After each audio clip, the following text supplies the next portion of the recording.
I wanted to record this episode for all of my online entrepreneurs out there that are in the phase of believing they're doing everything by the book, applying all of the strategies right, creating content consistently, but still not hitting maybe the income goal or the onboarding of clients that they want every single month.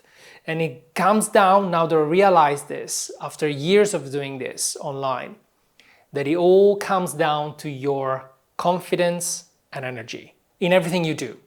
And I wanted for once share my journey, because sometimes it's just nice to hear all of the things that everyone is saying, believe in yourself, for your passion, all of that stuff. But what does it really mean? So I don't know what that means, but what I can do, I can share with you what my journey has been. So maybe I can inspire you to understand that nobody's perfect and there is a way to gain confidence, and hopefully inspire you to do the same, or maybe looking back and gain the confidence in something that you've already done but taking for granted. For me, everything started with video games. I remember going to the newspaper shop every single week, finding new things about video games, and one day I bought this magazine. The magazine had an X-Wing from Star Wars, was made in 3D. And that was the first time I saw anything done in 3D that looked completely different and new and futuristic. And that's when I first realized, I must have been 15 years old at the time. This is how old I am. And I realized, oh my God, somebody actually made this. So I remember going back home with my personal computer using Microsoft Paint, trying to paint a picture that was similar to this incredible masterpiece that I saw in the magazine. And I realized that's impossible. How could they be so precise to hit every pixel with the right color? There must be a better way. So for the next few years, I dedicated my life to learning that skill, how to create things in 3D. Why? Because Pixar made Toy Story. And I remember going to the theater and being completely blown away by how touching the story was, how beautiful the picture looked, and immediately thought, somebody made this. It is possible. Somebody is literally working on making this. So if somebody is doing that, I can do that too. I remember having a family dinner once, and I shared the news. And I said, guys, I want you to be my witnesses about this thing that I want to do. I want to go and work for people that made Toy Story. And everybody laughed. Everybody said, yeah, whatever. We'll see in a couple of years what you'll do. But because that's not normal. It's like saying I'm going to become an astronaut. Like only few people do it. Or I want to become a rock star. For me, that's how big it was. But I had incredible conviction. And it's beautiful when you are 15 because you would believe you could do anything in life, and that was one of the greatest gifts I had. But surely I wasn't sure in anything else I was doing in my life. I was certain I would have hit that goal. But unfortunately, life was giving me lemons all the time because I was an introvert. I didn't know how to talk to people. I was constantly in front of a TV, video game, or computer. I was such a nerd. I hated school. It gave me so much anxiety about the tests, the things that I had to study, that I couldn't care less about studying them. So I didn't do any of that. Then when I graduated, the nightmare ended. As soon as I got out of school, I was desperately trying to find a job that was as close as possible to what I wanted to do in the future, working in the cinema, for movies. Until one day I found a studio of architects that needed somebody to do 3D renders. Brilliant, 3D, I get to do 3D. Of course, they were not going to pay me very much. I was, I think, making 300 euros a month. That was it. But because I was staying with my parents, I didn't have any expenses and it was fine. So my parents would shut up about me finding a job, a normal job, and I would get some money to learn what I wanted to do in the future. And I think I stayed there for almost 2-3 years. I was stacking skills, learning how to deal with clients that had modification and changes on the work, and I was learning the new software that were coming out, constantly trying to find new ways of making a better and better and better work. Until one day I discovered forums on the internet. This is how old I am. So I started posting on this forum, and all of the 3D peers that were looking like me for other peers in the industry, I discovered that many of them were in Italy and actually working in 3D companies. So one day I sent my portfolio to this friend that I found on the forum. They said, I really like what you're doing. He told me, maybe I can just show your portfolio to our boss and see what they say. So I did. This was a company in Milan. At the time they were creating video games for PlayStation 2. This is how old I am. And I didn't really want to get there because I wanted to work in movies. But again, it was coming from hating school, working for architects, into gaming, and then eventually it would have been something else. Who knows? Let's say yes to that as well. My portfolio hit the jackpot. They said, we love what you're doing, come for an interview.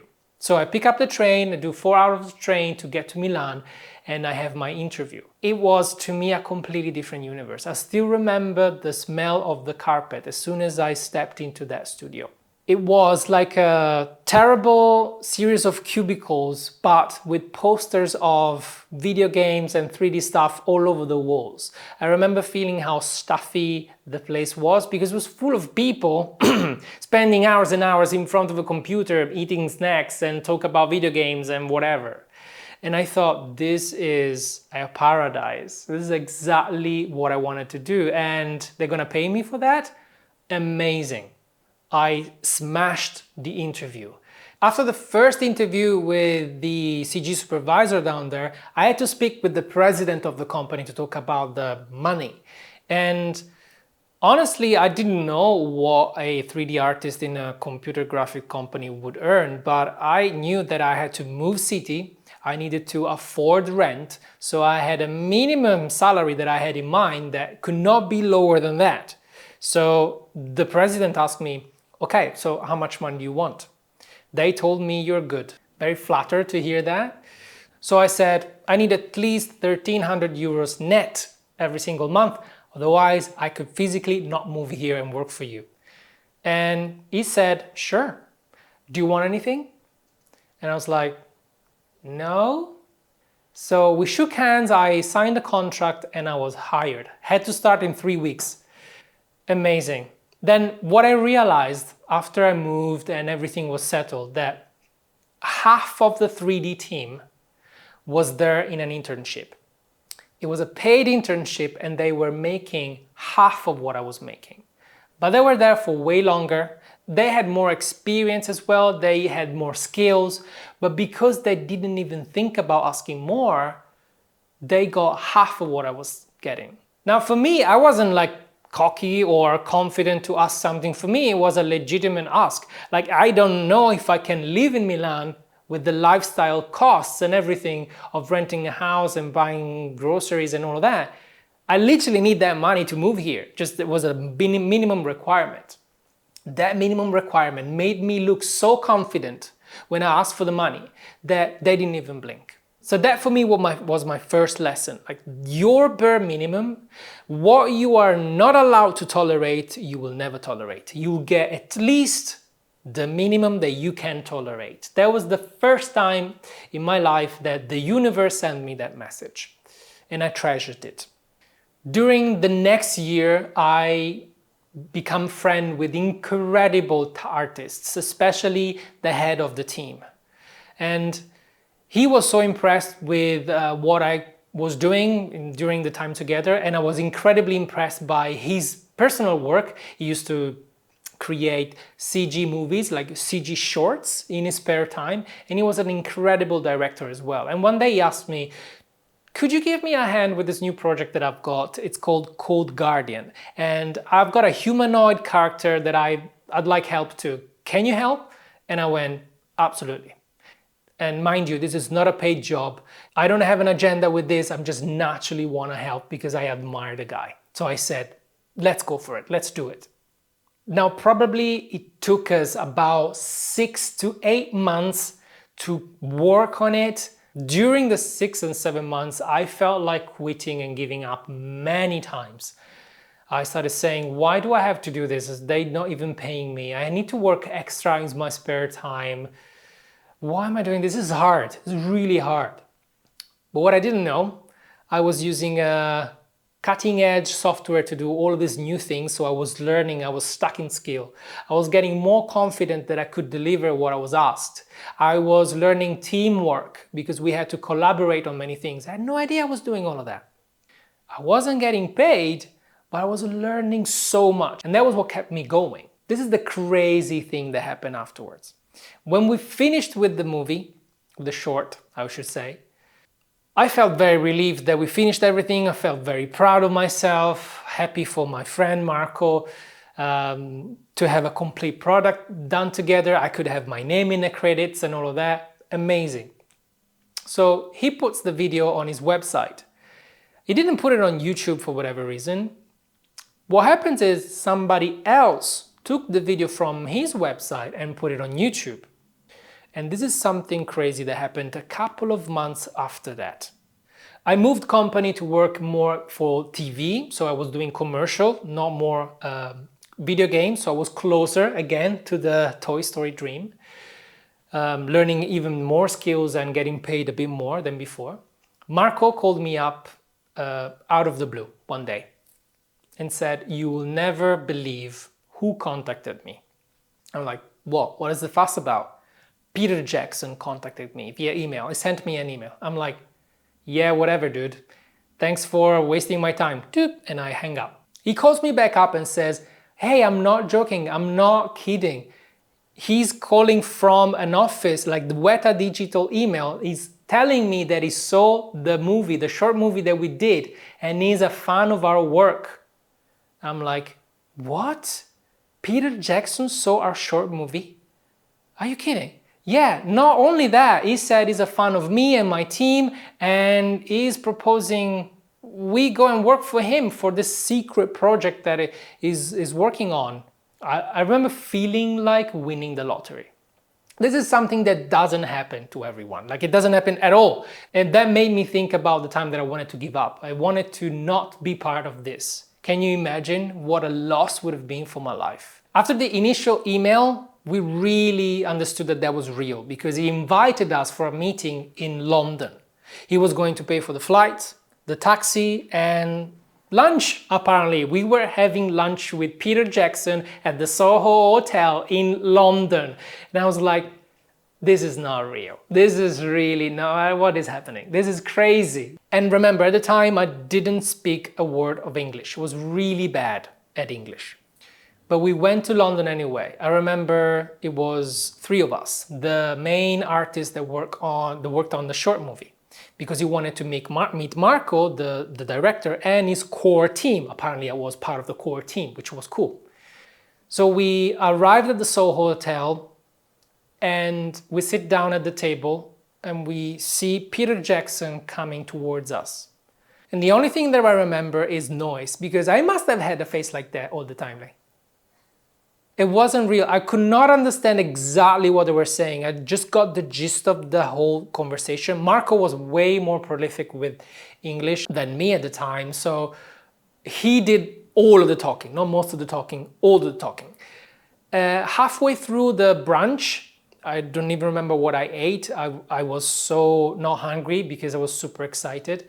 Peter Jackson himself said, guys, it's very exciting what we can do together. Would you mind coming up to my suite so I can show you the artworks of what I'm working on and you can see firsthand what the kind of work is going to be? I'm like, is he asking us to go up to his room and review the secret project he's working on? This is insane.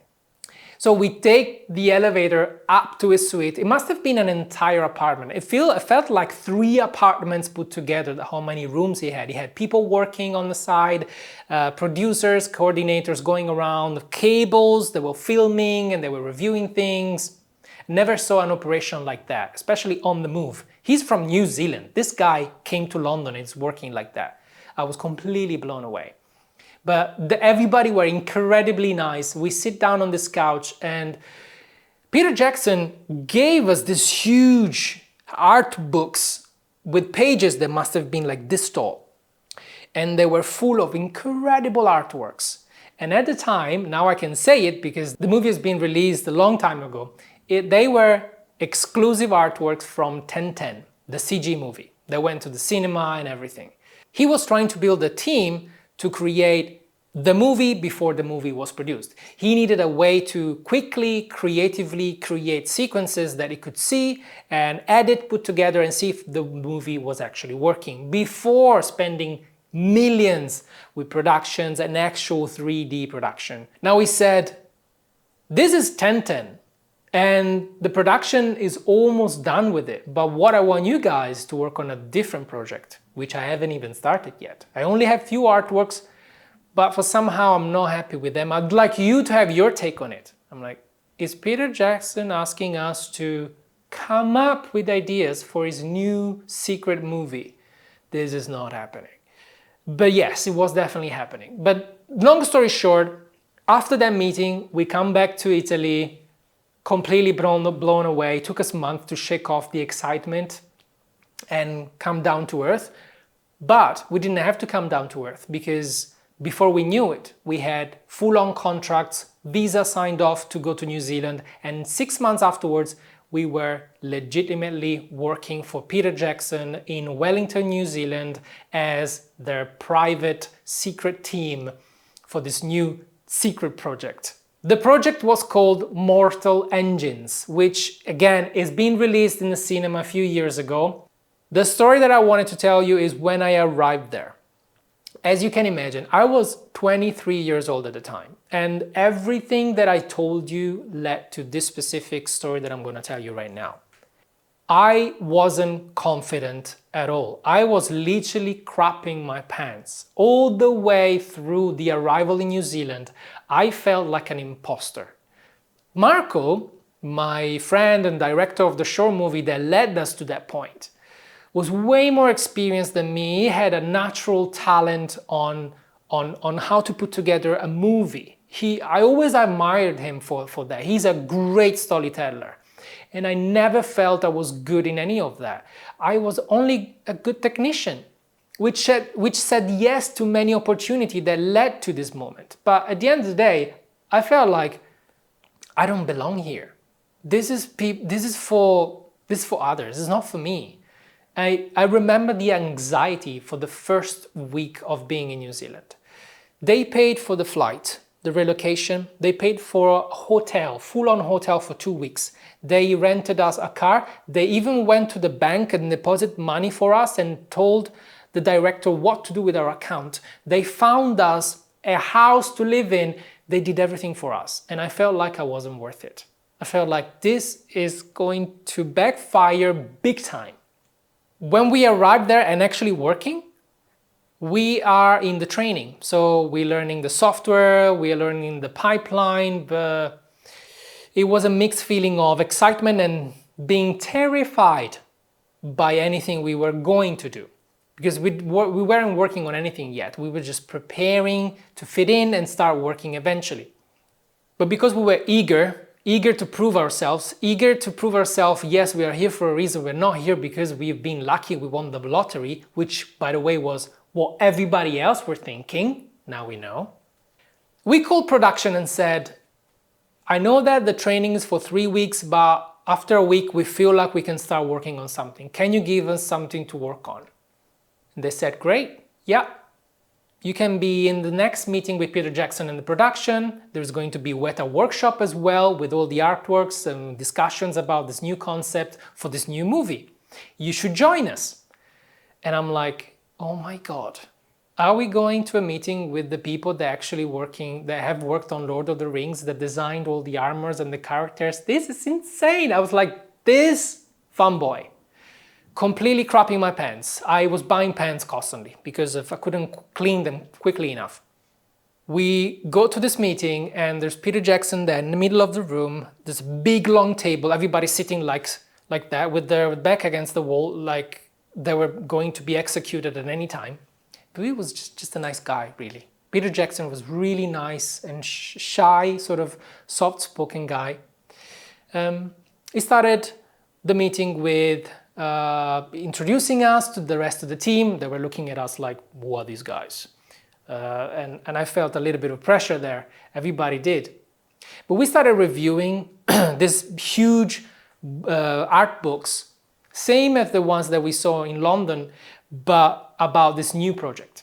And I remember being completely blown away by these amazing artworks. They were mainly painted by hand, so 2D artworks, to define the concept of these cities on wheels. That was the point of the movie. Mortal Engines is a story about, spoiler alert, a post-apocalyptic world where cities are not stationary anymore, they are on wheels, and they eat each other up for parts and spare parts and supplies and all of that kind of stuff.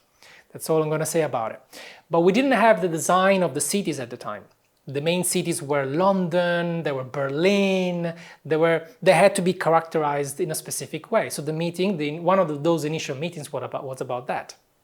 The terrifying thing was that while Peter Jackson was flicking through this incredibly beautiful artworks, he was not even flinching.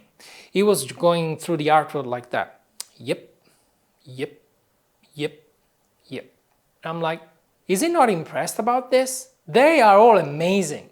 Like how is he not commenting or anything? So after reviewing all of that, he turned around to us and said, guys, this is all great stuff, but I'd like you to have a completely fresh approach to it. Why don't you come on a meeting for, like, in 4 days, and show us something that, it's a completely new approach, and don't be influenced by this. Do you? I'm like, do you? Oh my God. Yeah, so I needed a pair of pants again because I dirtied the one that I had before. We had a private meeting with the team, like, guys, what are we doing? This stuff was amazing. How do we even come up with something better? And that was the moment where I realized that's when I'm screwed. There is no way I can come up with something. Because my beliefs up till that point was that I was not a creative person. I don't know, I can improve things. If you give me the draft, I can improve it. I can make it 3D if it's 2D. I can do all the technical stuff, but I cannot create new things from nothing. This was my belief. And I didn't tell it to anyone. I was alone. I felt alone. I couldn't tell this. I felt like an imposter. I remember we come back to our desk and Marco, which was the team leader, said, guys, you heard the man. We're going to create something completely fresh and new. We're going to do it our way. I was thinking this, I was thinking that. So we exchanged some ideas and I picked the city of London. I think we all picked the city of London to come up with a new design.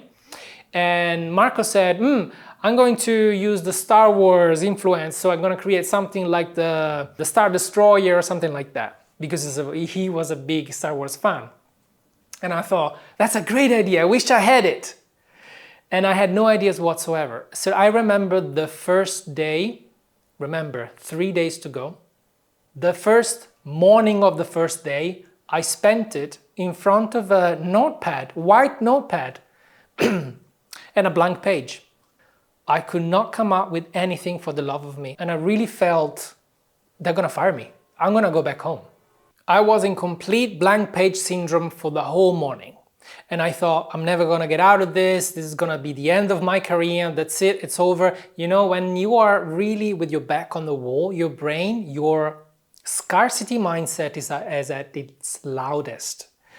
And that's the breaking point for you. For me, it was. I had two choices, either crumble and run away, say, sorry, I'm defeated, or do something, anything. And that feeling of saying, you know what, I'm just gonna forget about the fact that I'm an imposter, that I cannot create anything new, and I just wanna go and try and give it a go. So in a way, I felt like a shift in my whole energy, in my whole way of thinking. And I said, forget about all of this. Think about the end result. What are you trying to do? So your brain, when you start shifting from I'm never going to do it to let's do it, it's as simple as that. Your brain starts changing. You almost can feel the energy changing. And your brain starts working because it's not closed anymore. It doesn't believe that there is no way out. It starts looking for a way in. And I remember thinking, okay, London. What is London? London is the main character of this movie. So it's the villain. So it's bad, negative energy. What is negative? What is intimidating? And I started letting my hand draw on the notepad without any sense. Like, I never do this kind of stuff. I'm always logical, structured, and I was letting myself do things. And I started thinking, okay, police guys. Why do police guys have these hats, these helmets that cover the eyes? Because it's intimidating. What kind of shape does it have? It's kind of like a triangle, very sharp angle. So sharp and triangle is intimidating. So I started creating triangles. That was the overall silhouette of the face of London then. And then how does it grab other cities? Does it have conveyor belts? Does it have hooks? Does it have hands? What is the natural icon of grabbing? Your hands. So why don't I put hands beside this triangular face? Right? I was letting my brain come up with something that was completely wacky, and I came up with this weird triangular shaped face with removable fingers, pointy fingers that would grab the city and bring it into the mouth. Then because I was on a roll, I was thinking, hey, I'm Italian. I can grab from my own heritage. What did they do back in the days? There is the Colosseum. That's the most gruesome show you can have. If it's a city of villains, they might enjoy this hunt. Why don't they have a Colosseum inside the mouse? So I started creating the interior of the mouse like a Colosseum, where the city would get in and all the people of the city could see the hunt and cheer for the new city to be eaten and converted to their own philosophy and culture. We came up with these beautiful new ideas in just 3 days. All of us, we came up with completely fresh ideas. I'm just telling you about what I did. And I felt like I was blossoming. I felt like shitting my pants. I don't know what Peter Jackson's gonna think of this. And also, oh my God, I didn't know I had this in me kind of feeling. So the third day, we are ready. We have 3 versions each. I don't even remember what my third one was. So we submit it to dailies, this is how it's called, and we go to the meeting. I remember shaking all the way to the building of the meeting. Usually the reviews are done in a very dark environment so that there is a projector and everybody's sitting down and we're waiting for comments from Peter Jackson. And I remember Weta Workshop started their presentation with their beautiful, incredible artworks that I was incredibly inspired by. And I thought, we're never gonna top this up. This is amazing, it's beautiful. Then our staff came in. Okay, this is the work from this new team. This is Marco, this is Jacopo, this is Gianpietro. And I remember Peter Jackson saying nothing at all until the end of the presentation and the light went back on. That was like when time stopped for me, and Peter Jackson said, guys, what you've done is incredible. I love it. Amazing. So I want you to do more of that. Please come back next week with more. This was incredibly refreshing. Thank you so much for this. This is brilliant. Thank you so much. And I think I've lost 10 years of my life in that moment. That moment of recognition, I had all the people from production, other supervisors from other departments looking at us like, wow, I didn't think you guys had it in you. I thought it was just like a fancy new toy from Peter Jackson that found on the internet, but you really know your stuff. We didn't know we knew our stuff.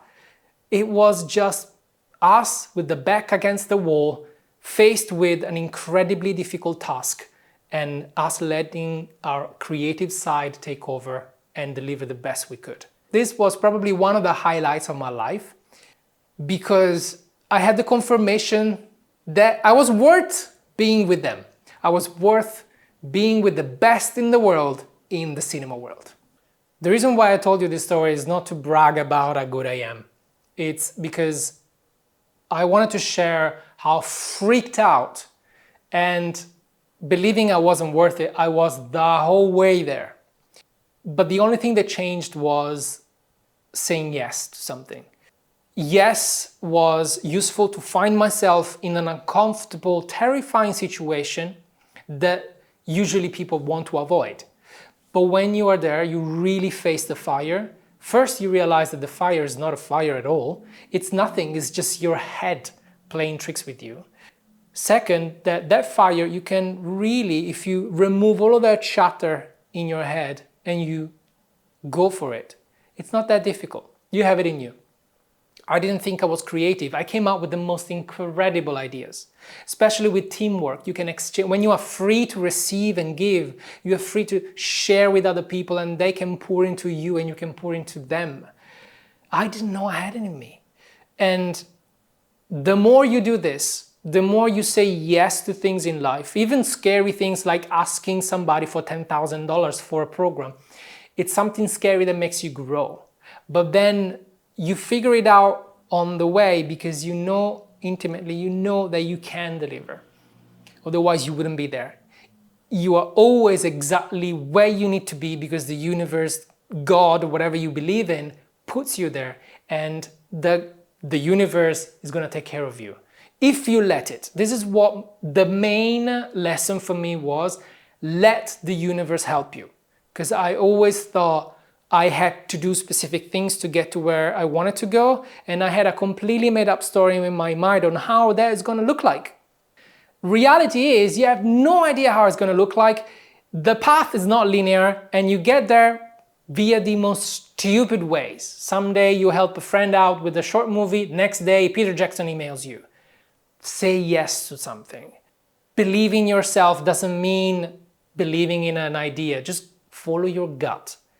Does it look like it's something that you want to do that sparks joy, that is going to be fulfilling, is going to make you either earn or learn? Go for it. Once you're there, once you are in the process of that, things will unfold. And it's something that there's no way you can predict.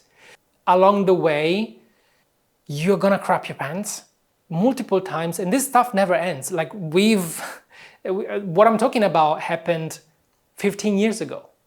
And I've been dealing with crapping in my pants, doing it anyway, learning new skills, proving myself that I'm worth it, next level, multiple times.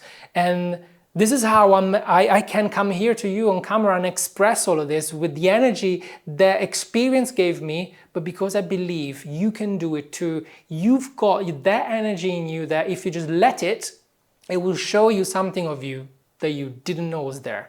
And this applies to your income, to your level of confidence, to the way you think about yourself, the way you dress, the way you present yourself, the way you present in business meetings, with friends. You've got to love yourself. You've got to know that what you've got inside, it's important for the world as well.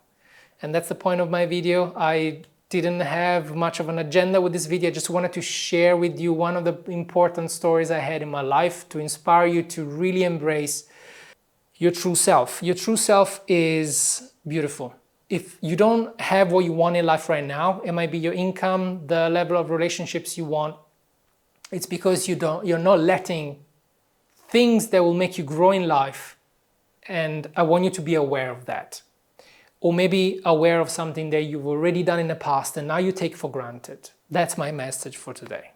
And if you are selling any service or products online and you're still crapping your pants about increasing your prices or coming out with a higher ticket offer, let's talk about pricing, let's talk about money for a second. And this is a video I want you to watch right now. Right now.